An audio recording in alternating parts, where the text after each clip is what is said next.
The tropical depression approaching Jamaica is expected to intensify to a tropical storm, bringing heavy rain this weekend. The meteorologist service says the tropical depression 9 continues to slowly strengthen as it moves across the central Caribbean Sea and advances closer to Jamaica. A severe weather alert remains in effect for the island. The Met Service says Jamaica and its territorial waters should begin to feel the effects of the severe weather system as early as midday on Saturday, with the increase in showers and gusty winds primarily over southern coastal areas. Wagwan people, respect again for tuning in to yet a next update. So people, the first thing we have to talk about today is Tropical Storm 9. So Tropical Storm 9 is set to be here in Jamaica by midday Saturday, people. So people, I want all of my Jamaicans and everybody in the Caribbean make the necessary preparations for this, because this gonna be epic, people. By the minute, by the moment, by the second, every single second count, people, because this storm is upgrading as we speak, people. So people, make sure you get all of your necessary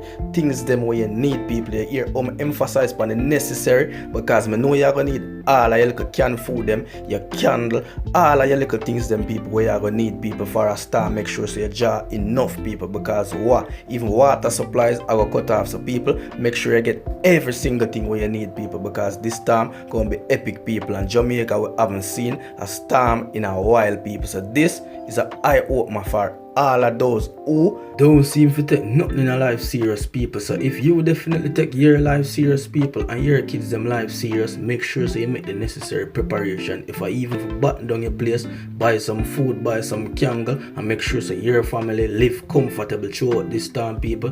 Do that. So people, the next thing we want to talk about today in the news. So yesterday, Rushane Barnett actually appeared before the Home Circuit Court to learn his fate. So people, that case was indeed put off until October the 20th. So people, until October the 20th, him are gonna know the amount of year the court actually gonna give him. I'm gonna feel about like a 60 year, like so, because even other people are called for like a lighter sentence, but right about now, other people even want him still visit the Yalas, people. So let me know your thoughts and opinion in the comment section. So here's a bit more information about Rushane Barnett case, and later on I have a voice note of the mother of Kimisha, right, explaining the hardship that she indeed is going through after this.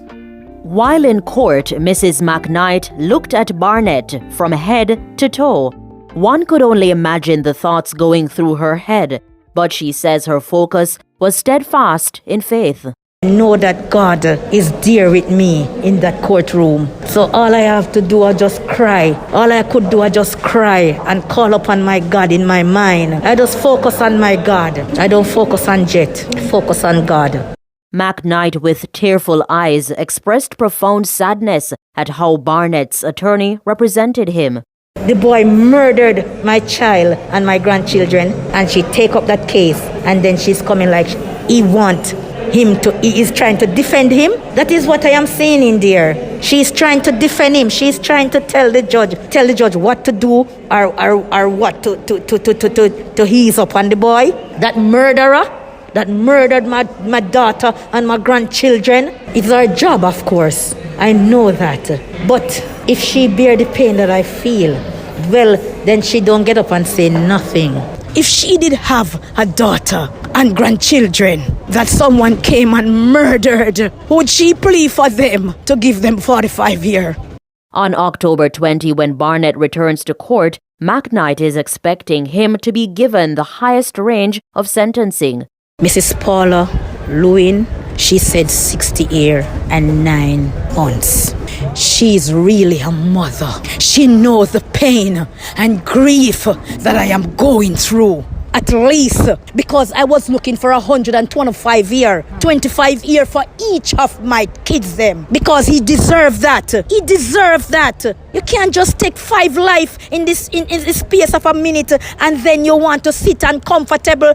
Barnett, in his caution statement read out in court, said he was preying Kimisha on a grimy level. He said she was giving people things to talk about him in the streets. Quote, "She take me as some yard boy, a fool," end quote.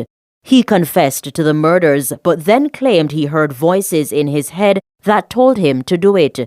He also said during his psychiatric evaluation that his actions were as a result of obia. McKnight refuted those assertions.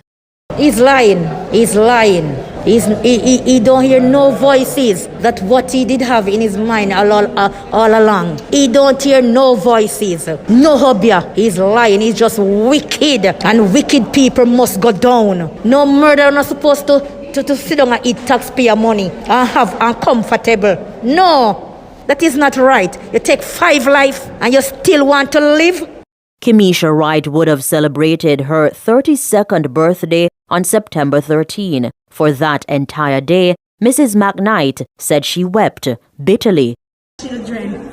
So why no one is there for me to give me counsel, to give me, and that murderer is getting counsel, is getting all what comfort and whatever. No, it is not fair.